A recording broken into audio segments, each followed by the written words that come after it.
সবাইকে আবারও স্বাগতম টেকনিক ইজি এডুকেশনে। তো আজকে আমরা সবাই একসাথে শিখব নতুন কিছু এবং মজার মজার উদাহরণ দেখব। তাই দেরি না করে চলো শুরু করা যাক। তো পড়াচ্ছিলাম নবম দশম শ্রেণীর ইজি আইসিটি বই থেকে ষষ্ঠ অধ্যায়ের প্রোগ্রামিংয়ের মাধ্যমে সমস্যার সমাধান।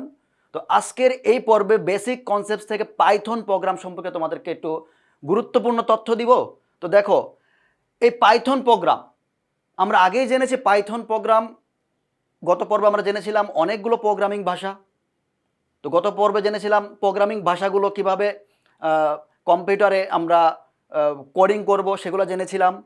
তো পাইথন প্রোগ্রাম তার মধ্যে একটি খুবই গুরুত্বপূর্ণ একটি ভাষা।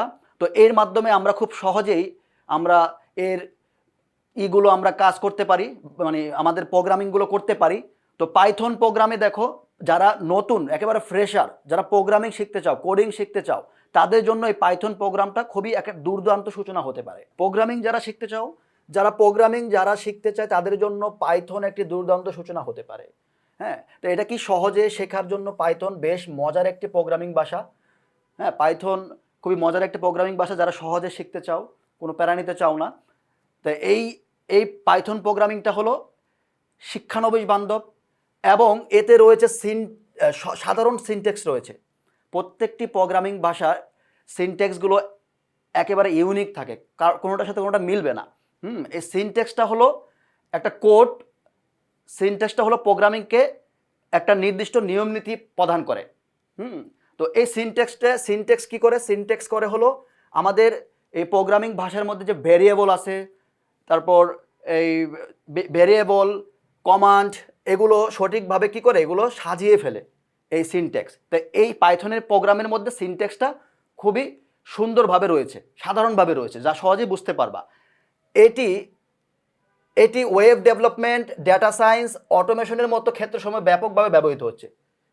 পরীক্ষায় আসতে পারে এমসিকিউতে যে পাইথন প্রোগ্রাম কোথায় ব্যবহৃত হচ্ছে। পাইথন প্রোগ্রাম ওয়েব ডেভেলপমেন্ট কাজের জন্য ব্যবহৃত হচ্ছে, ডেটা সায়েন্সের জন্য ব্যবহৃত হচ্ছে। ডেটা সায়েন্স বলতে অ্যালগরিদম, যে পরিসংখ্যান, যে প্রক্রিয়াকরণ বিষয়গুলো আছে, সেখানে ডেটা সায়েন্স ব্যবহৃত হয়। এরপর অটোমেশনের মতো ক্ষেত্রসমূহে ব্যাপকভাবে ব্যবহৃত হচ্ছে এই পাইথন প্রোগ্রাম। অটোমেশন আসলে খুবই গুরুত্বপূর্ণ একটা বিষয়। এখন বর্তমানে এই অটোমেশনের কাজ, বিশেষ করে হোম অটোমেশন, অফিস অটোমেশন, এইসব কাজে এই পাইথন প্রোগ্রাম খুব মানে বেশি ব্যবহৃত হচ্ছে এই পাইথন প্রোগ্রামটি। হ্যাঁ, তাহলে এই অটোমেশনের কাজে ব্যবহৃত হচ্ছে কি পাইথন প্রোগ্রাম। হ্যাঁ, পাইথন প্রোগ্রাম ব্যবহৃত হচ্ছে অটোমেশনের কাজে। আর এই অটোমেশনটা কী করে? অটোমেশন মানে অটো, যেটা কারো হস্তক্ষেপ ছাড়াই এটি এক্সিকিউট করতে পারে। হ্যাঁ, কোনো কারো হস্তক্ষেপ ছাড়াই এবং স্বয়ংক্রিয়ভাবে কাজ করতে পারে অটোমেশনের কাজটা এই পাইথন প্রোগ্রামে।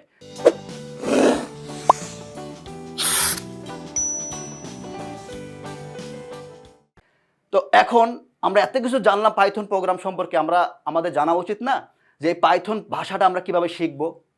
পাইথন ভাষা শিখতে হলে তোমাদেরকে অবশ্যই তোমাদের কম্পিউটারে এই পাইথন অ্যাপ্লিকেশনটা আছে, সেটা তোমাদের কম্পিউটারে কী করতে হবে?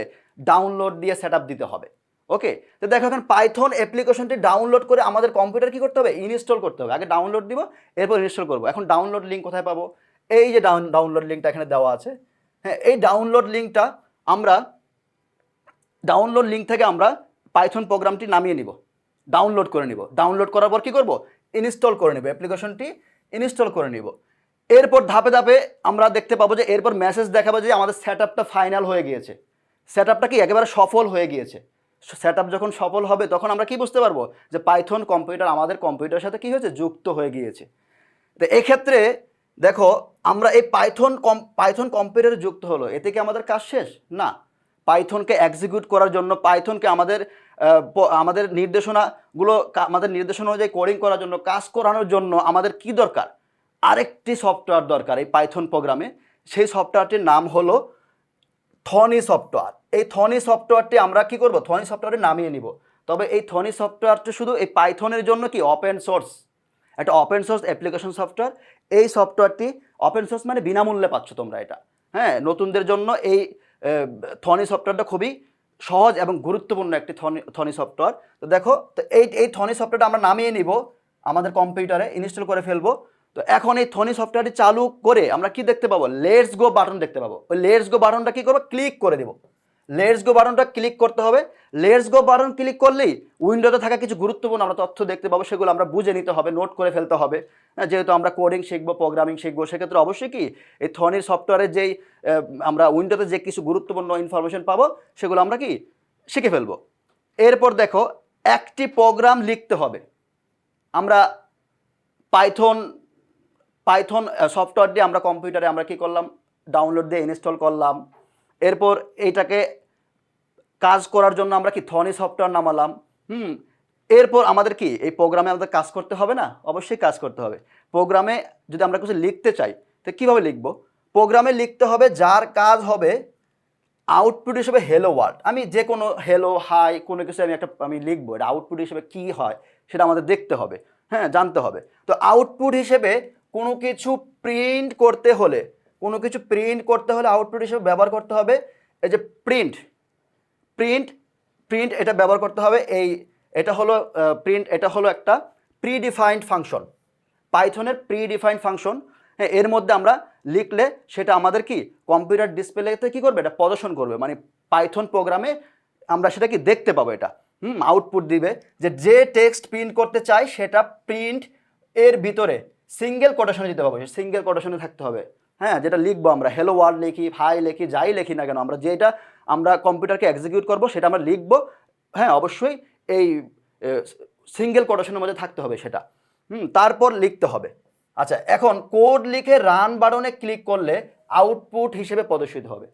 আমরা যখন এই প্রিডিফাইন্ড ফাংশনটা রয়েছে এখানে আমরা যখন সিঙ্গেল কোটেশনের মধ্যে যখন আমরা আমাদের কাঙ্ক্ষিত আমরা প্রোগ্রামটা লিখবো, লেখার পর হ্যাঁ আমাদের অবশ্যই কি রান বাটনে ক্লিক করতে হবে। রান বাটনে ক্লিক করলে কি হবে, স্ক্রিনে সেটা প্রদর্শিত হবে। এখন অনেকের মনে প্রশ্ন রাখতে পারে প্রিন্ট মানে সেটা প্রিন্ট কথাটি অর্থ কি, প্রিন্ট কথাটি অর্থ ছাপানো, কিন্তু না, এখানে প্রিন্ট মানে হলো ডিসপ্লেড হবে, প্রদর্শিত হবে, আমি সেটা স্ক্রিনে দেখতে পাবো। ওকে, তো দেখো এখন সেভ বাটনে ক্লিক করে প্রোগ্রামের একটি নাম দিয়ে ফাইলটি সেভ করলে তখন ফাইলের নাম আরও প্রদর্শন করবে প্রোগ্রামের উপরে। আমরা অবশ্যই ফাইলটাকে সেভ করে দিব, যেহেতু আমরা প্রোগ্রামটা করেছি সেটা আমাদের সেভ করতে হবে। সেভ করলে ফাইলের নামও কি প্রদর্শন করবে প্রোগ্রামের উপরে। ঠিক আছে, তো আমরা জানলাম পাইথন প্রোগ্রাম কি, তো পাইথন প্রোগ্রামে কোন কোন ক্ষেত্রে ব্যবহৃত হয়, পাইথন প্রোগ্রামে কী কী সহজ সহজ সিনট্যাক্স রয়েছে সেগুলো আমরা জানলাম, এবং পাইথন প্রোগ্রাম আমাদের কাজ করার জন্য, আমরা প্রোগ্রামিং করার জন্য পাইথন প্রোগ্রাম আমরা কিভাবে আমাদের কম্পিউটারে ইনস্টল করে আমরা কাজ করব সেটাও ধাপটা আমরা জানলাম। তো আমরা এটা সম্পর্কে আরও বিস্তারিত জানবো পরবর্তী পর্বে। তো আজকের পর্ব এখানেই শেষ হলো। পরবর্তী পর্বে নতুন কিছু তথ্য নিয়ে তোমাদের মাঝে হাজির হব। সে পর্যন্ত সবাই ভালো থাকবে, সুস্থ থাকবে। সবাইকে ধন্যবাদ।